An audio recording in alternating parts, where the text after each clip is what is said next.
Muy buenas a todas las personas que están escuchando Historia Política Pública. En el episodio de hoy quería hablar sobre la desobediencia civil y en concreto la figura de Henry David Thoreau, que es considerado como el padre de la desobediencia civil y que ha inspirado a figuras como Gandhi, Martin Luther King y otras personas de movimientos contemporáneos que se dedican básicamente a tratar de cambiar leyes que se consideran injustas para ampliar los derechos en las poblaciones. Henry David Thoreau vivió en el siglo XIX. En el año 1849 publica un ensayo que sería considerado como el origen de la desobediencia civil, una especie de crítica a la sociedad de Estados Unidos en la que él vivía entonces. Ese ensayo lo que habla es que Henry David Thoreau, que era un activista, era un animalista, digamos que su ideología era anarquista, podría considerarse socialista en aquella época, y lo que viene a decir es que debido a que Estados Unidos está financiando una guerra en México en el año 1800, la década de 1840, y además existe un sistema esclavista en el que básicamente las personas negras no tienen derechos y son oprimidas, él considera que no es justo pagar tasas al gobierno, porque con esas tasas lo que están haciendo es financiar dos causas que son completamente injustas e inmorales. Entonces, volviendo al tema de desobediencia civil, el diccionario de Oxford define la desobediencia civil como, abro comillas, el rechazo a seguir ciertas leyes que se consideran injustas, como una forma pacífica de protesta política. En ese sentido, Henry David Thoreau lo que viene a hacer es, con sus acciones individuales, rechazar una ideología, una teoría política o una ley que se ha impuesto por parte del gobierno. Hoy en día podemos establecer analogías con movimientos como Extinction Rebellion, Black Lives Matter, que lo que tratan de hacer es crear conciencia social a través de movimientos no violentos. Extinction Rebellion, por ejemplo, en ciudades como Londres, lo que hace es pegarse las manos y las rodillas a las carreteras para impedir el tránsito de coches, lanzar, aunque estos son otros grupos también ecologistas que se han visto últimamente, lanzar, por ejemplo, tomate o algún tipo de verdura a los cuadros en diferentes museos. Black Lives Matter lo que ha hecho especialmente desde el asesinato de George Floyd en 2020 es salir a las calles a protestar.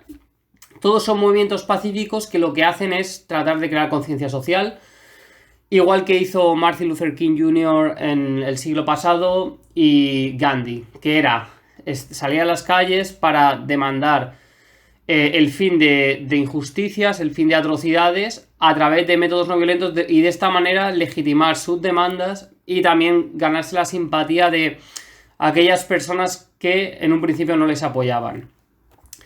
Claro, esto se enfrentará siempre al poder del Estado. Gente como Gandhi, Rosa Parks, Martin Luther King Jr., también podemos establecer el ejemplo de la resistencia en Francia contra los nazis. Podemos establecer la rebelión de algunos soldados alemanes contra Hitler. Así en muchos países también los movimientos de los 60 estudiantiles contra Estados Unidos y la guerra de Vietnam. Todo ello siempre va a tener en contra los medios de comunicación y el poder del Estado. Por tanto, observando cómo los medios de comunicación en aquellas épocas cubrían a los rebeldes, a los revolucionarios, las personas que querían cambiar el sistema, se ve como siempre se les ha calificado de terroristas, de gente agresiva y demás, pese a que en muchas de estas ocasiones utilizan métodos no violentos. Es como pasa hoy en día, se critica fervientemente a los activistas ecológicos que están lanzando verduras a los cuadros, cuando en realidad el problema es mucho más acuciante, es mucho mayor, en el sentido de que el planeta se está extinguiendo, las criaturas están perdiendo sus hábitats naturales, se están extinguiendo y demás, y por tanto es la idea de, a través de una acción simbólica y que no trate de dañar a nadie, se crea una conciencia. Claro, aquí la cuestión es cuándo realmente la gran mayoría de personas toman conciencia de un problema. Yo creo que con el tema del cambio climático sí que hay una conciencia muy, muy extendida en la población y que ha ido aumentando en los últimos tiempos. De ahí se puede ver el número de personas veganas que han crecido en los últimos años. El hecho de que muchas personas, las manifestaciones ecológicas tienden a ser masivas y demás. Y al mismo tiempo, los medios de comunicación lo que hacen es tratar de desviar la atención, enfocarse en puntos muy concretos. Por ejemplo, si hay una manifestación pacífica y de repente se rompe un cristal, pues al final eso es lo que va a salir en los medios de comunicación y por tanto dar una imagen de que este grupo de personas es agresivo, cuando está muy lejos de ello. Entonces, la desobediencia civil, que hoy en día la romantizamos mucho y usamos ejemplos de Gandhi, de Mandela, de Rosa Parks, Martin Luther King, en su propia época ellos experimentaron un repudio constante, y con el tema de Rosa Parks, que parece algo tan simbólico, algo que nos parece tan simple ahora mismo como rechazar levantarse del asiento delantero del autobús que estaba reservado para la gente blanca e irse atrás, eso pues en aquella época fue calificado como una ignominia, como un desastre básicamente para la civilización, y fue a raíz de muchos años de pelea, de lucha, de manifestaciones, de gente que murió por una causa global, por un motivo beneficioso para la gran parte de la sociedad. Al final se llevaba un consenso a raíz de muchos años. Entonces es siempre difícil, pero la idea es esa, ¿no? Llevar a cabo movimientos sociales a través del apoyo mutuo de muchísimas personas, para que estos movimientos sigan surgiendo, y quizá en los últimos años, pues Black Lives Matter, el movimiento feminista, los movimientos ecologistas y demás, están ocupando ese espacio que en el siglo pasado ocuparon las revueltas estudiantiles, el movimiento por los derechos civiles en Estados Unidos y demás. Entonces, ¿por qué Henry David Thoreau es considerado el padre de la desobediencia civil? Bueno, es interesante porque Hannah Arendt rechaza otorgarle ese mérito a Thoreau, porque ella piensa que Thoreau lo único que hacía era llevar a cabo acciones individuales, que tiene razón en ese sentido, porque él no buscó formar un grupo amplio para cambiar la sociedad, sino que él de manera personal decidió dejar de pagar tasas. Y para Hannah Arendt, desobediencia civil debe implicar un movimiento masivo, porque si la idea es cambiar la sociedad, una sola persona no puede hacer eso. Pero aún así, el ensayo de Henry David Thoreau, que se llama Sobre el deber de la desobediencia civil y que se publica, como dije anteriormente, en 1849, está establecido en un contexto de esclavitud y de la guerra con México. Al mismo tiempo, el propio Thoreau fue encarcelado por no pagar las tasas y liberado más tarde porque un vecino decidió pagar. Pero en ese ensayo hay muchas reflexiones que son interesantes de traer. Y, por ejemplo, en relación a la esclavitud, él utiliza la idea de una premisa que también se extendió más adelante, sobre todo con los existencialistas, que es ¿qué significa la libertad? Él dice lo siguiente en el ensayo, abro comillas: y a esto lo llamamos la tierra de los libres. Esto se refiere a Estados Unidos. ¿Qué significa ser libres del rey Jorge IV y seguir siendo esclavos del prejuicio? ¿Qué significa nacer libres e iguales y no vivir? ¿De qué sirve la libertad política si no es como medio para alcanzar la libertad moral? Aquello de lo que nos jactamos, ¿es la libertad de ser esclavos o la libertad de ser libres? Claro, aquí habla, por ejemplo, de cómo Estados Unidos se independiza de Inglaterra en 1776, pero cómo esa independencia no produce una libertad total en la sociedad, sino que beneficia sobre todo a las clases altas. Al mismo tiempo, la libertad política y la libertad moral es interesante, porque con el tema de la desobediencia civil también está la idea de obligación política, que tocaré en otros episodios. Y claro, aquí lo que viene a decir es que si llevamos a cabo unas leyes que son injustas, que son inmorales, realmente ¿estamos cumpliendo la legalidad? ¿Estamos sacrificando nuestra libertad? Y lo dice una persona que estuvo en la cárcel creo que estuvo únicamente una noche, y que en el ensayo habla sobre lo que sintió estando como apartado de la sociedad, pero no se victimiza para nada, sino que habla de lo mundano, de lo oblicuo que es la sociedad estadounidense que se ha creado. Tocqueville también habla un poco de la idea sobre la democracia, precisamente en la misma década que Thoreau. Y entonces, en el ensayo de desobediencia civil, él también habla sobre la esclavitud y la guerra en México. Dice lo siguiente, por ejemplo: hay miles de personas que en teoría están en contra de la esclavitud y de la guerra, y que en la práctica no hacen nada para ponerles fin.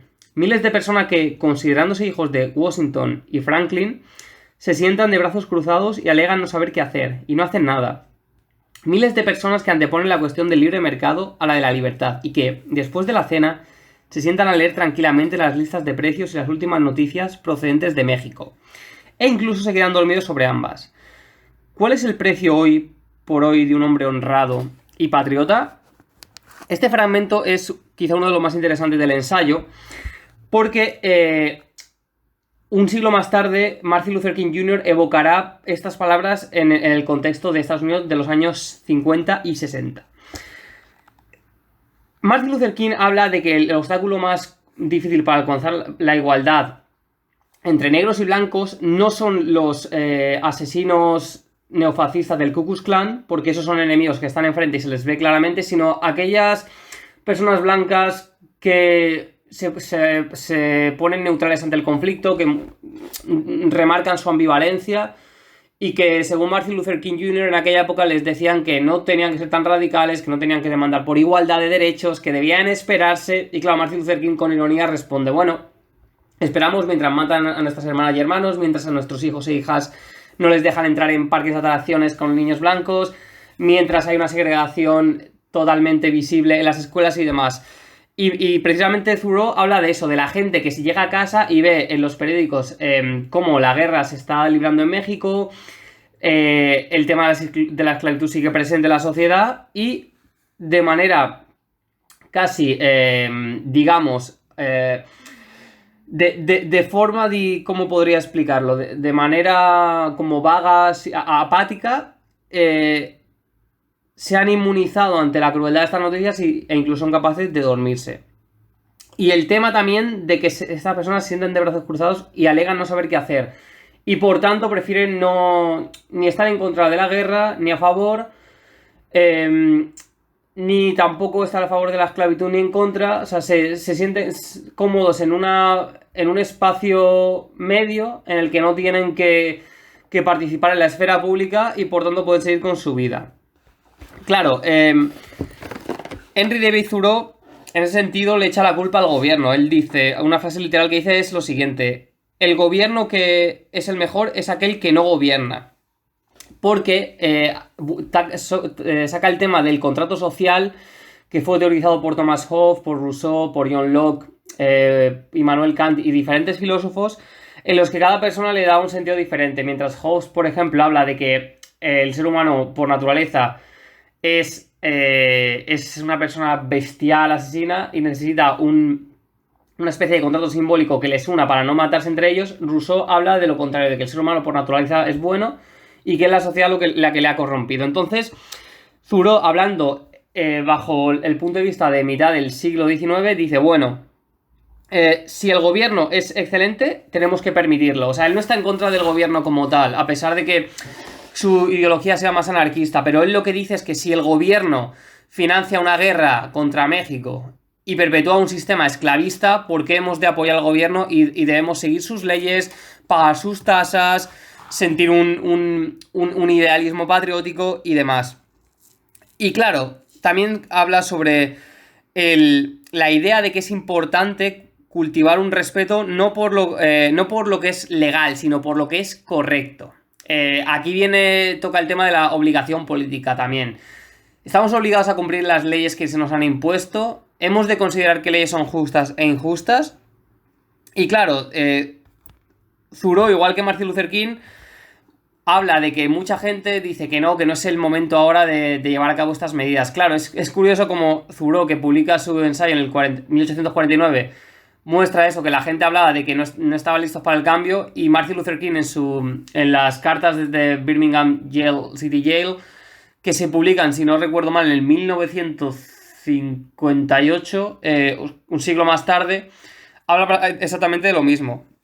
Y para finalizar el episodio, una última aportación sobre Thoreau, en el que él habla de la revolución de 1775-1776 contra el gobierno británico que llevó a cabo Estados Unidos para independizarse. Y él piensa, bueno, si en aquella época nos rebelamos con el motín del té en Boston y porque queríamos una independencia que es una causa legítima, ¿por qué ahora que estamos financiando una guerra contra México y perpetuamos un sistema esclavista no nos rebelamos cuando ahora, si nos basamos en temas morales, seguramente hay más razones para rebelarse ahora que hace casi un siglo? En ese sentido, Thoreau, que es cierto que no trató nunca de establecer un movimiento social masivo, y de hecho él más tarde se decide irse a vivir en la naturaleza, eso lo cuenta en su libro Walden, se crea un propio huerto y demás, y por eso él se le puede categorizar como naturalista, conferenciante y fabricante de lápices, entre otras cosas, ensayista y uno de las figuras de la literatura norteamericana. Es considerado como un disidente que estaba convencido de la bondad de la naturaleza e incluso acuñó el término de pensamiento salvaje. Por eso es un pionero de la ecología y de la ética ambientalista. Aunque es cierto, repito, que él lo hizo de una manera individual. Vio que la sociedad estaba corrompida, que el gobierno americano no podía satisfacer las demandas y él decidió marcharse y crear un huerto y demás. Estableció amistad con Ralph Waldo Emerson, con el que vivió durante un tiempo, y también el propio Thoreau habló a favor de John Brown y escribió varios ensayos para que se le perdonasen. John Brown es un blanco que estuvo luchando para la emancipación de los negros en la década de 1850. Hay una serie muy buena sobre John Brown, es una figura absolutamente fascinante. Él básicamente daba discursos y por todo Estados Unidos y él muere poco antes de la Guerra de Secesión. Es contemporáneo con Lincoln, con Thoreau y otras figuras. Así que los siguientes episodios de esta serie hablaré también sobre la obligación política, diferentes teorías, ahondaré más sobre desobediencia civil, pero y quizá toque algo más sobre Henry David Thoreau. Tiene libros absolutamente memorables, aparte del ensayo sobre la desobediencia civil, tiene también Walden, tiene un libro que se llama Todo lo bueno es libre y salvaje, en el que habla del ambientalismo, de la lucha contra la esclavitud, de la importancia del pensamiento del ser humano. Habla sobre cómo educarse, la importancia de ver un amanecer y un atardecer desde las montañas o desde el mar. Y en ese sentido seguiré analizando estas corrientes de pensamiento.